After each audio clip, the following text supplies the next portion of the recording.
I was gonna say, I mean, wow, right? I'm sitting back there.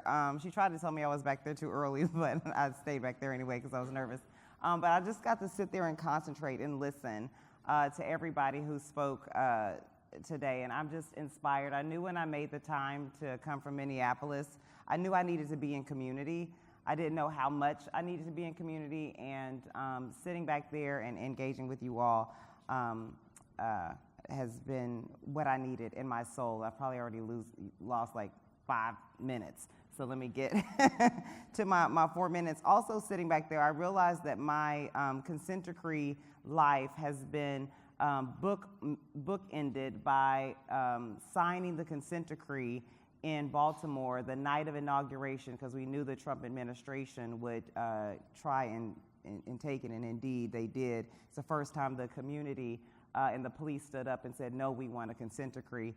And then now, 3 months later in Minneapolis, I am helping to implement a settlement agreement, a state settlement agreement, and a consent decree that was also taken by the Trump administration, but implemented by an executive order by our mayor.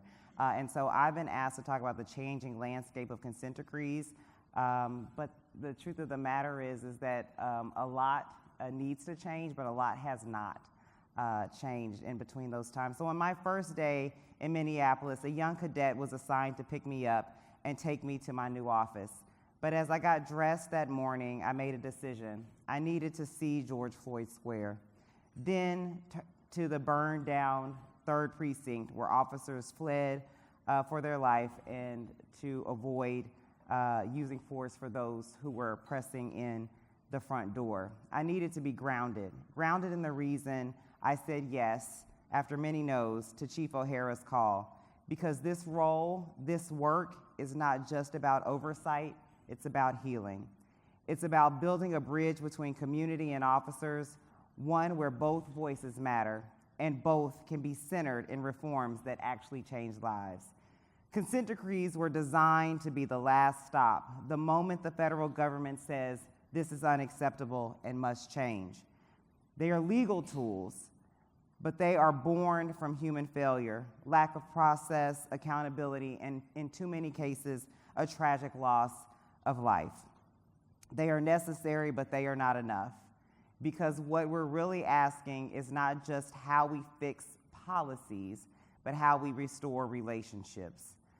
Let me tell you something that's hard to talk about from inside or outside of the department, quite frankly, but consent decrees can change rules, and they do. But they can't change hearts. They can mandate new systems, but they can't mandate trust. And that trust has been broken on all sides. One thing we don't talk about very much, in the aftermath of the murder of George Floyd, officers in Minneapolis had their district set on fire. They were turned away from restaurants, as I'm learning. Their children at school told that they are the children of murderers. Their trust in each other and in the department leadership was shattered. We cannot expect transformation if we're not willing to acknowledge that officers too carry trauma. Officers too have felt abandoned, and they too are looking for something to believe in. Real reform must include them. It must respect the weight of the job they do while still holding the line on accountability, because the one truth does not cancel out the other.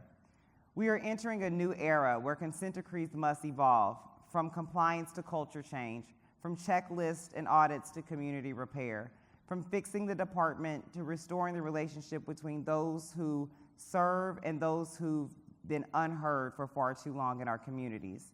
In Minneapolis, I'm trying to pioneer something I'm calling human-centered policing.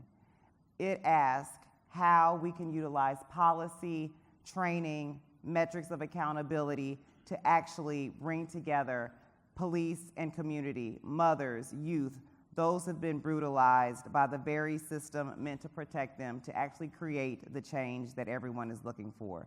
This isn't soft work, it's the hardest work, because it requires vulnerability, it requires listening. And most of all, it requires believing that both police officers and community members are worthy of dignity, healing, and purpose. If you remember one thing, let it be this: the future of policing isn't about policy, it's about people.